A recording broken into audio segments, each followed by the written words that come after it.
माननीय सदस्यहरू, संघीय संसदको दुवै सदनको संयुक्त बैठकको कारबाही प्रारम्भ हुन्छ। माननीय सदस्यहरू, नेपालको औपचारिक भ्रमणमा रहनुभएका संयुक्त राष्ट्रसङ्घका महासचिव महामहिम एन्टोनियो गुटेरेसलाई संयुक्त सदनको तर्फबाट म स्वागत गर्दछु। Honorable MPs, I would like to extend a warm welcome to His Excellency Antonio Guterres, the Secretary General of the United Nations, on behalf of the joint sitting of both houses.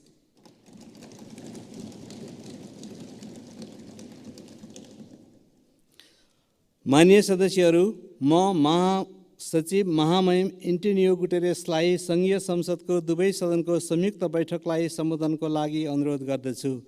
Honorable MPs, I would like to request His Excellency Antonio Guterres to address the joint sitting of the both houses of the Federal Parliament.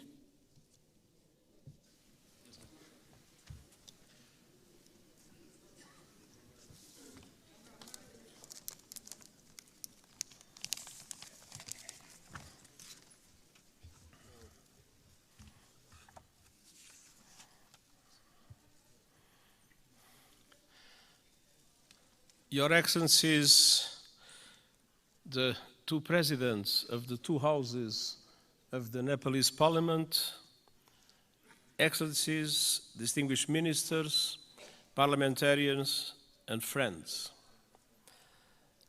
Allow me, before I start, to express my deep gratitude for the wonderful hospitality that the government and the people of Nepal has provided to me during these 3 days. All the facilities that were put at my disposal have transformed this visit in an enormous success. I learned a lot, and I commit to use what I learned to support Nepal in your struggle against climate change and for development of your country.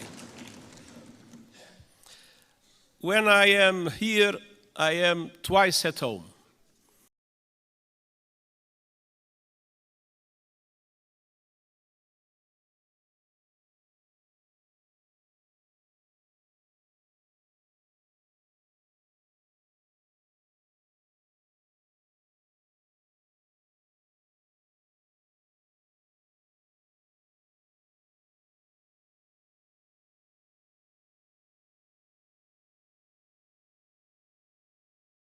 I have been astounded, and this trip has been no exception. What I've seen and experienced in the past few days will stay with me always. The sunlight hitting the Himalayas, the warmth of the people, the richness of your cultural diversity, and of course, the sanctity of Lumbini. I thank the government of Nepal for your invitation, your hospitality, and your welcome to me and to my delegation. Excellencies, we meet today amidst a world in turmoil. Decades of progress on poverty and hunger are being reversed in large parts of the world. Inflation is undermining household and national budgets. Families and countries alike face financial crises. Women are underrepresented and underpaid, and I recognize the enormous effort that Nepal is doing in the way for gender equality, full gender equality, and I praise your efforts and its results. Violence and conflict abound. While the conflict in the Middle East is thousands of miles away, Nepalis were among the many victims of Hamas' brutal attacks in Israel. I send my sincere condolences to the families of the 10 Nepalese students who were killed and express my best wishes for the safe return of Mr. Bipin Joshi, who is missing. Distinguished parliamentarians, as geopolitical tensions rise, global divisions are becoming deeper and more dangerous, and smaller countries fear becoming collateral damage in competition between the great powers. And climate catastrophe is accelerating with a deadly force. In responding to this crisis, the world could learn much from Nepal. This country is a promoter of peace, a champion of multilateralism, and a staunch supporter of sustainable development and climate action. Nestled between two great powers, you have forged your own paths to safeguard your sovereignty and your independence. And your journey over the past 20 years has been wonderful to see. A new republic with a new constitution has the UN Charter at its heart. You were quick to embrace the Sustainable Development Goals and are making progress on many of them, independently of the difficult financial conditions that developing countries face in today's unfair world. Your country has successfully calmed the storms of conflict and moved from war to peace, a process the United Nations has been proud to support. Dear parliamentarian colleagues, Nepal does not stand still. Your dynamic story of progress continues today. Your graduation from least developed countries status is imminent, and the United Nations is committed to supporting a smooth transition. And you are preparing the final stages of our Nepal's-led peace process, healing the wounds of war through transitional justice. A process to bring peace to victims, families, and communities haunted by questions and scared by injustice, and help put the past to rest. Transitional justice can play a vital role in securing lasting peace, but we all know it's not easy. By nature, it's a delicate and complex process. We know that transitional justice has the greatest chance of success when it is inclusive, comprehensive, and has victims at its heart. When it centers on truth, reparation, and justice, when women participate fully, and when all victims of human rights violations can find meaningful redress. And I welcome efforts here in Nepal to drive progress and find solutions in this regard. And I want to tell you are not alone. The United Nations, respecting the Nepalese leadership of this process, stands ready to support you with your victim-centered process and its implementation in line with international standards, your own Supreme Court's rulings. The United Nations and Nepal are old friends. Our cooperation runs deep. Nepal has long been a cherished member of the UN family and a powerful voice for developing countries, most recently as chair of the Least Developed Countries Group. And this relatively small country compared with the big powers has made an outsized contribution to international peace. Of all the countries on earth, Nepal is the second largest contributor of troops to United Nations missions, military and police. I'm sincerely grateful to the Nepali people for their dedication, their courage, and their service in peacekeeping. And I would like to take a moment and ask for one moment of silence to honor those Nepalese who have lost their lives serving under the blue flag.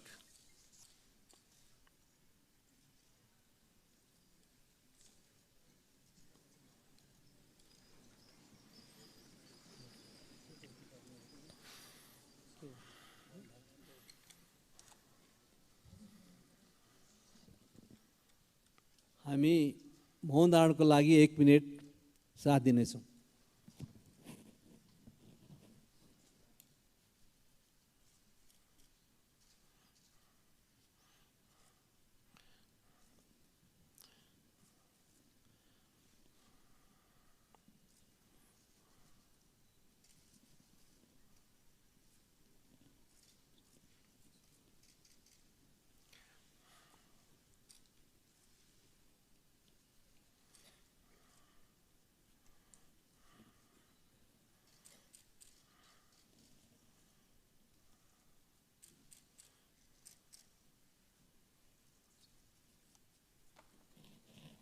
Thank you. Their memory will never be forgotten, and the United Nations is proud of the exceptional contribution of Nepalese soldiers and police officers in our peacekeeping missions. Dear parliamentarian colleagues, on climate action, Nepal is a front-runner. You are on target to reach net zero emissions by 2045. Thanks to extraordinary reforestation efforts, trees now cover almost half of the country. And you are one of the pioneers of the Early Warning Systems for All initiative, which aims to protect every person on Earth by 2027. Yet global crises are hitting Nepal hard, as they are developing countries around the world.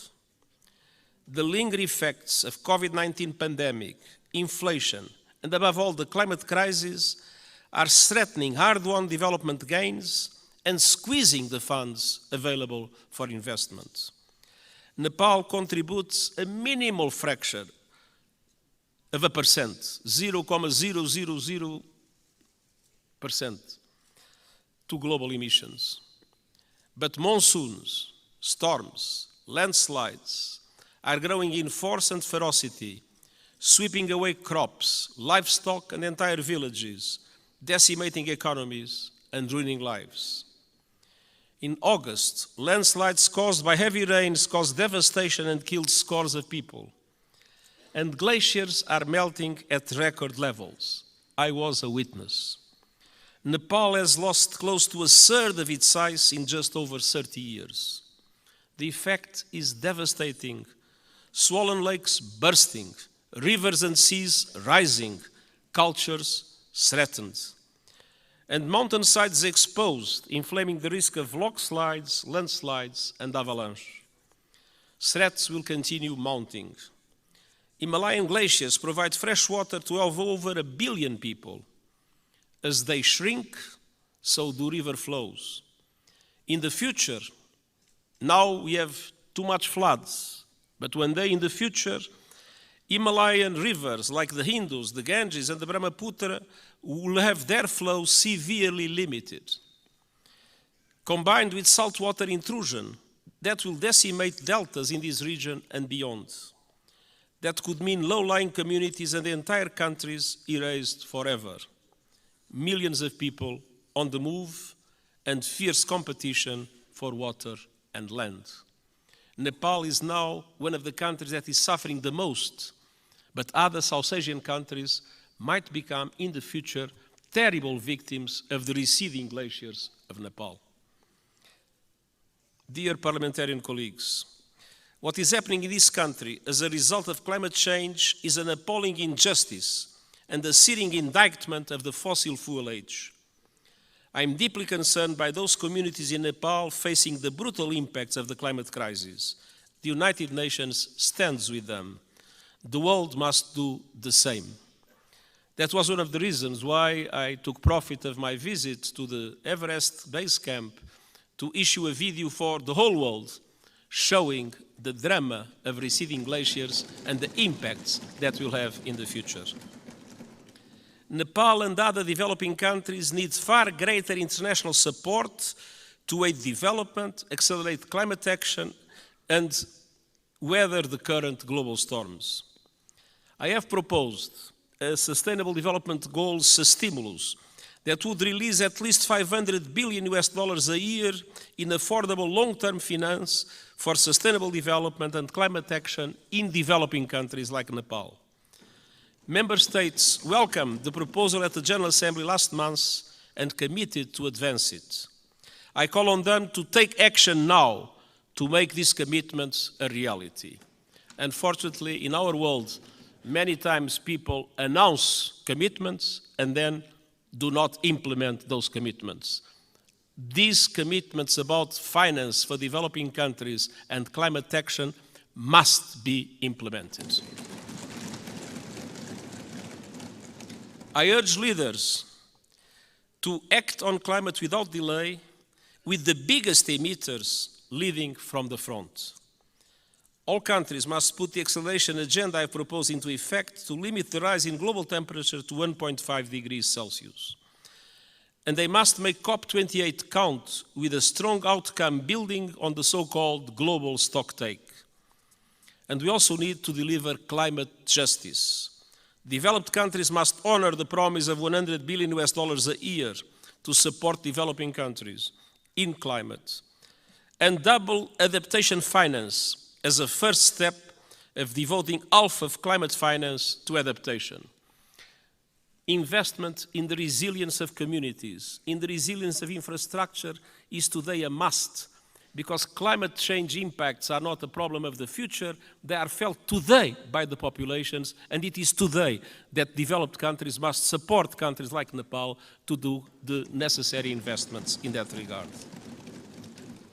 The most vulnerable must be at the center of efforts to build climate resilience. And all parties must operationalize the landmark loss and damage fund at COP28 this year. There is loss and there is damage. You can see it in Nepal. There must be a compensation for it. The Nepalese people depend on it. For families that have lost their home to storms, for communities forced to abandon their villages by rising rivers, loss and damage is not a negotiating point or a bureaucratic abstraction, it is a lifeline. Dear parliamentarian colleagues, Nepal has long been a friend to the international system, and today their system is in dire need of refresh, revitalization and reform. The world is in a state of flux, it is moving towards multipolarity, and that is a good thing. A multipolar world provides new opportunities for leadership and balance on the global stage. But this new dynamic requires strong multilateral institutions to maintain peace. History shows us that. At the beginning of the 20th century, Europe was multipolar, but without strong multilateral institutions, it descended into war that engulfed the world. That is not a risk we can take. We need strong international reformed institutions that reflect the realities of today. But ours, like the Security Council or the Bretton Woods system, mirror the world in which they were founded almost 80 years ago. They correspond to 1945. They do not correspond to what is the world in 2023. That must change. Developing countries must have far greater representation in international institutions. I have called for reform of the outdated United Nations Security Council, and I have proposed measures to reform the global financial architecture so that it better represents developing countries and responds to their needs. And these proposals are gaining traction at this year's United Nations General Assembly and beyond. But of course, there is always the resistance of those that benefit from the present unfair systems. The United Nations Summit of the Future next year is an important chance to push further progress, and I count on Nepal's support to help make the change we need a reality. Dear parliamentarian colleagues, multilateralism must both reflect the world and respond to it. That means creating the institutions and tools we need to address new threats and to seize new opportunities. Today, technology is an example of both. It can solve problems and spur development, or it can entrench divisions and inflame inequality. Today, it's doing too little of the former and too much of the latter. We need a global response to the technologies that are changing the world at astonishing speed, to harness them for the good of humanity. And all countries must have a say, not only the most rich countries in the world that have more resources to develop those new technologies. My high-level board on artificial intelligence includes experts from G77 countries, the Global South. It will report this year, so member states can consider global governance options for artificial intelligence. And it must also bring the benefits of technology to all and ensure that a new technological era, no one is left behind. This is the purpose of the Global Digital Compact the United Nations is proposing. It aims to bring together governments and industry to ensure that technology works for all and accelerate the Sustainable Development Goals. And I hope the Summit of the Future will be an excellent chance to push progress. As a steadfast champion of multilateralism, peace, and developing countries' interests, Nepal will be a vital ally at the summit. Dear parliamentary colleagues, it has been my great pleasure to visit this extraordinary country over the past few days. What I've seen confirms a simple truth. Nepal is a friend of the world, so the world must be a better friend to Nepal. And the United Nations will never stop fighting to make that a reality, and I thank you.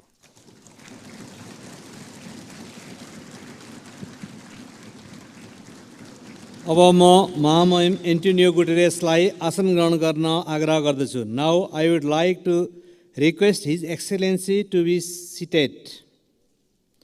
माननीय सदस्यहरू, संयुक्त राष्ट्रसङ्घका महासचिव महामहिमबाट आज सङ्घीय संसदको दुवै सदनको संयुक्त बैठकलाई भएको सम्बोधनप्रति निम्नलिखित धन्यवाद प्रस्ताव प्रस्तुत गर्दछु. धन्यवाद प्रस्ताव. संयुक्त राष्ट्रसङ्घका महासचिव महामहिम एन्टोनियो गुटेरेसबाट नेपालको सङ्घीय संसदको दुवै सदनको संयुक्त बैठकलाई गर्नुभएको सम्बोधनको लागि संयुक्त सदनको यो बैठक महामहिमप्रति धन्यवाद ज्ञापन गर्दछ.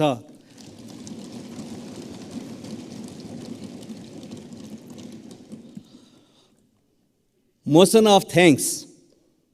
This joint sitting of the Federal Parliament of Nepal expresses its gratitude to the Secretary General of the United Nations, His Excellency Antonio Guterres, for his address to the joint sitting of the both House of the Federal Parliament.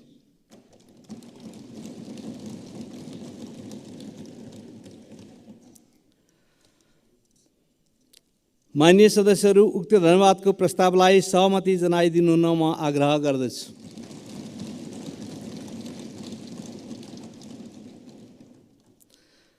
माननीय सदस्यहरू, यो बैठक स्थगित भए पश्चात सम्पूर्ण माननीय सदस्यहरू आफ्नो स्थानमा उभिएर महासचिव महामहिम एन्टोनियो गुटेरेसलाई बिदाई गरिदिनु हुन म आग्रह गर्दछु. माननीय सदस्यहरू, सङ्घीय संसदको दुवै सदनको संयुक्त बैठक यहीँ स्थगित हुन्छ.